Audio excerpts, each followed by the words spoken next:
Well, welcome to Sunday Slot Car Fun. And today I'm back here at the track. What else? I'm not at the studio working, and I love it when the light comes in this window this time of day and lights everything up with natural sunlight. This is what slot car track building for me is all about, is making these wonderful little dioramas and buildings I've made myself. You can see inside the garage and the light coming into the windows. It's just so cool. Definitely slot car fun. And what I'm going to talk about today, at least one of the things I'm going to talk about today, is this wonderful BMW 320, which I just got. It's a sideways, of course, and this is a terrific car right out of the box. I love the fact that the driver's helmet has got a shield, a clear shield on it. It's hard to see, but it is, there you go. You see the shine, and you can see through it to the driver quite well. I wish more companies would do that. Now, it doesn't have a complete interior. It's just sort of a half interior, but it really does the job. Great car. Let's see how it goes on the track. You know how it's going to go. The thing about I've found is that Slot It, NSR, Fly, and now I've discovered, being that this is my first sideways car, they are really a cut above all the rest. They just run so smooth and quiet. Okay, here we are on the track. The sun's moved a great deal since I started this, and we're going to run it, and I'm going to shoot with one hand.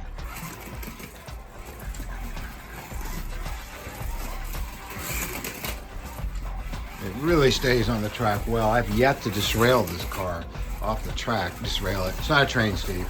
It's a car. It's amazing.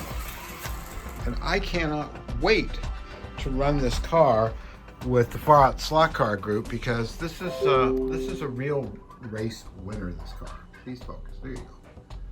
And of course, that's my nice Cooper that I built from scratch next to it. But I just couldn't be more happy with this. I will definitely, without question, now you can see the face. So I can get the focus a little better there. Come on, focus. It's trying to focus. There it goes. There it goes. So I'm looking really forward to racing this car with my local group.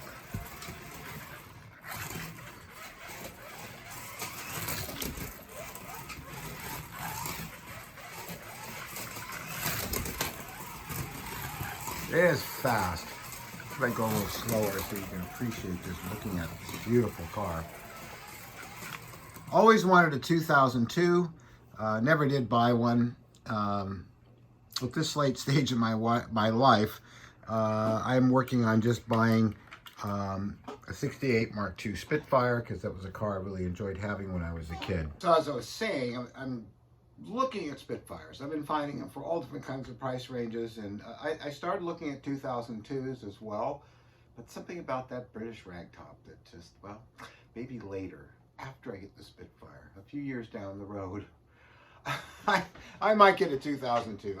If I had my way, I would collect about 10 different cars, everything from my Alfa Romeo Veloce to my TR3 to my MGA to my Bug-Eye Sprite. I've owned so many, but the Spitfire was really cool. There's something about opening up the bonnet all the way, sitting on the front tire and working on the engine that just can't be beat. But I'm not talking about slot cars, so back to slot cars. We're on the iPhone again today because stupidly I forgot my rather expensive professional 4K camera and left it at the studio, but such as it is. I have done so far 5 parts to the building of the T51 1959 Cooper Formula One car, and those are all on YouTube. In fact, if you're watching this now, you can go find them. They're in a playlist, and at least they will be, but you can find them. I have taken a break from the Osterio construction to work on my own car, because it's my hope to get them on the market soon and be able to sell them to you guys and girls that like real vintage stuff like I do. So far what I have here is uh, a test body from mold number 2. There will be a third mold. Now that I've made this body and got to see how it fits the frame I've made and how the opening in it has been opened up large enough to accommodate the exhaust manifold, also the interior, also the openings to the fuel tanks and the gas caps that go on top of them, and all those kinds of things, the openings for the suspension.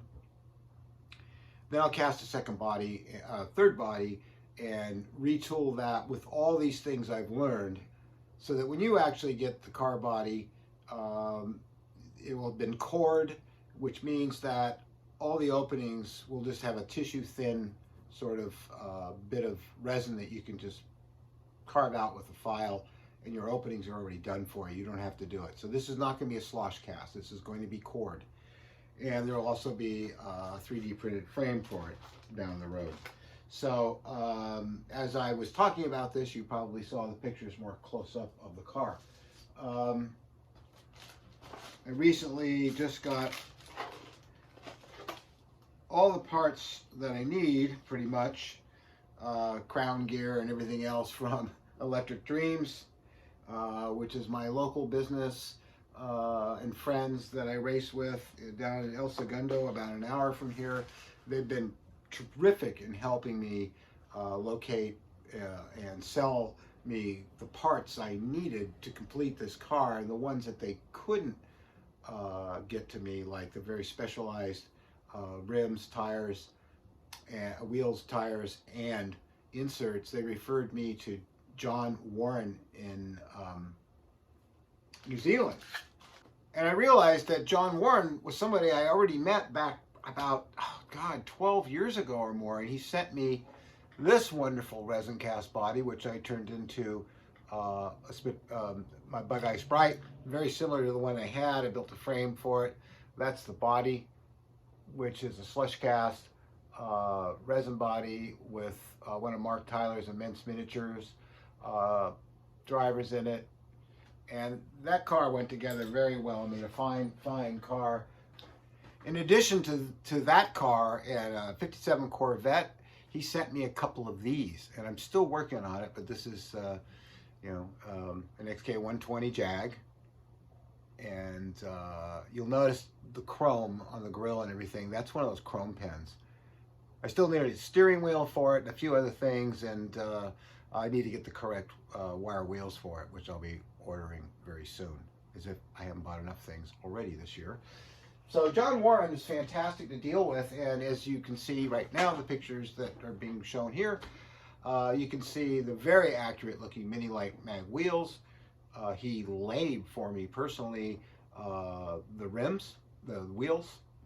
They have grub screws in them, and they exactly fit his inserts. And then he made urethane tires for me that are the correct size to that particular car. So it's been an exciting week for slot cars. I think it always is, but just doing these cars is pretty amazing. The next car I'm going to do after this Cooper is an Alfa T33. There's a picture I put up now. And that's also being offered as a poster very soon as I find out how many I need to get made. And I'm going to be doing a series of posters of cars, slot cars, and cars by themselves that you can decorate your walls with around your track. I have very few. In fact, these paintings that are up are paintings that were here before I met Mary that her mother did, and they're going to be replaced with some car art that I've done and some stuff that I'm getting hold of. So what else is there? I think that's about it for this week. I think that's probably enough. Be sure to check out the continuing build of the Cooper T51.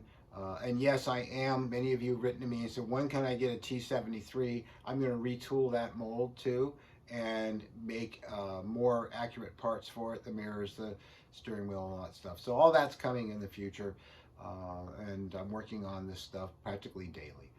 Thanks for watching Slot Car Fun, and have a great Sunday and get lots of time on your track and have lots of fun. I thought I'd add this to Slot Car Fun too, just in case any of you out there are so inclined as to be playing racing sims. My personal favorite is Assetto Corsa. I think I'm pronouncing that correct. And I do this in VR with my HP Reverb glasses, which puts you in the driver's seat like no other set of headsets I've used before. I'm up to my 4th set of headsets. I started with Vive. These are far superior. And of course I have an old Momo, which is force feedback. I've got the pedals down there and the shifter over here, and that's the car I'm currently driving at Laguna Seca. So if you have this and you go online with it, look me up or send me an email. I'd love to race against you. It's best played with a force feedback wheel, so you can feel the car, and a good set of headsets. And I'm telling you, this is more addicting than any war game or combat game or anything else I've ever done. I don't think I've ever played those again since I discovered I could actually race some of these beautiful cars at some of my favorite racetracks.